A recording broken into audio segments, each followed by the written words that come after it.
ফায়াকুন কতবার পড়লে কি হয় আপনি জানলে অবাক হবেন।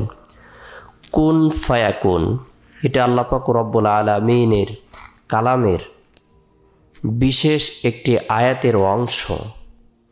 কুন শব্দটি এমনই বরকতপূর্ণ একটি শব্দ যে শব্দটি স্বয়ং আল্লাহ পাক রব্বুল আলামিন ব্যবহার করেছেন। আল্লাহ পাক রব্বুল আলামিন কুন বলেছেন, সাথে সাথে পৃথিবীর কুল কায়নাত, পাহাড় পর্বত, আসমান জমিন, লৌহ কলম, তারকারাজি, চন্দ্র সূর্য সব কিছু আল্লাহ তাআলাই কুন শব্দ দ্বারা সৃষ্টি করেছেন। আল্লাহ যখন আসমান সৃষ্টি করতে চাইলেন শুধু কুন বলেছেন, ফায়াকুন সাথে সাথে হয়েছে। আল্লাহ তাআলা যখন চন্দ্র সৃষ্টি করতে চাইলেন কুন বলেছেন, সাথে সাথে ফায়াকুন সূর্য হয়েছে। আল্লাহ পাক রব্বুল আলামিন আরশ, কুরসি, লৌহ কলম, পাহাড় পর্বত সব কিছু কুন শব্দ দ্বারাই সৃষ্টি করেছেন। ফায়াকুন সাথে সাথে হয়েছে।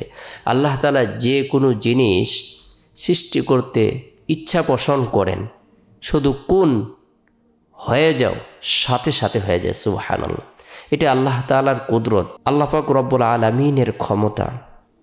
আল্লাহু আলা কুল্লি শাইইন কদির। আল্লাহ তাআলা হলেন শাইইন কদির, সকল ক্ষমতাবান। সব কিছু থেকে আল্লাহ তাআলা বড়, আল্লাহ তাআলার হুকুম বড়।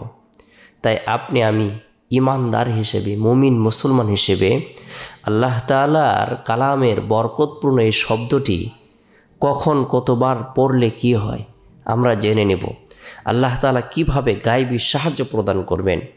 বিশেষ করে কোনো নারী অথবা পুরুষ যদি মুহসিনিন হয়, সৎকর্মশীল হয়, নেককার হয়, সে নেক আমল করে আল্লাহ পাক রব্বুল আলামিনের দরবারে সাহায্য কামনা করে, অর্থাৎ সে তার প্রয়োজনকে সামনে রেখে 2 রাকাত পারে, 4 রাকাত পারে সলাতুল হাজত নামাজ আদায় করে, এরপরে গুনাহ মাফের উদ্দেশ্যে তওবার নিয়তে ইস্তিগফারের আমল করে।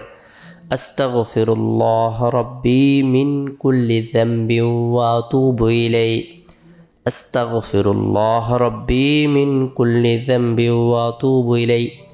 বরকতপূর্ণ এই ইস্তিগফারটি কোনো মুমিন মুসলমান ইমানদার পরকাল বিশ্বাসী নারী অথবা পুরুষ যদি মাত্র একবার পাঠ করে আমল করে, যদিও তার গুনাহ সমুদ্রের ফেনা পরিমাণ হয় না কেন, মরুভূমির বালুকা রাশি পরিমাণ হয় না কেন, পৃথিবীর সমস্ত দিন পরিমাণ হয় না কেন, পৃথিবীর সমস্ত রাত পরিমাণ হয় না কেন, খাঁটি দিলে তওবার নিয়তে যদি ইস্তিগফারের আমল করে আল্লাহ তাআলা মুহূর্তের ভিতরে তার গুনাহগুলো ধুয়ে মুছে নবজাত শিশুর নিষ্পাপ করে দিবেন। তার হাতের গুনাহ মাফ করে দিবেন, তার চক্ষুর গুনাহ মাফ করে দিবেন, তার জিহ্বার গুনাহ মাফ করে দিবেন, তার কানের গুনাহ মাফ করে দিবেন। শরীরের অঙ্গ প্রত্যঙ্গের গুনাহগুলো আল্লাহ তাআলা খাঁটি দিলে তওবা করার কারণে মাফ করে দিবেন। আল্লাহ তাআলা তওবাকারীকে পছন্দ করেন, ভালোবাসেন। ইন্নাল্লাহা ইউহিব্বুত তাওয়াবিন ওয়া ইউহিব্বুল মুতাতাহহিরিন। আর আল্লাহ তাআলা কোনো বান্দা বান্দিকে যখন পছন্দ করেন, ভালোবাসেন, তা আল্লাহ তাআলা তার চাওয়া পাওয়াগুলোকে পূরণ করে দেন।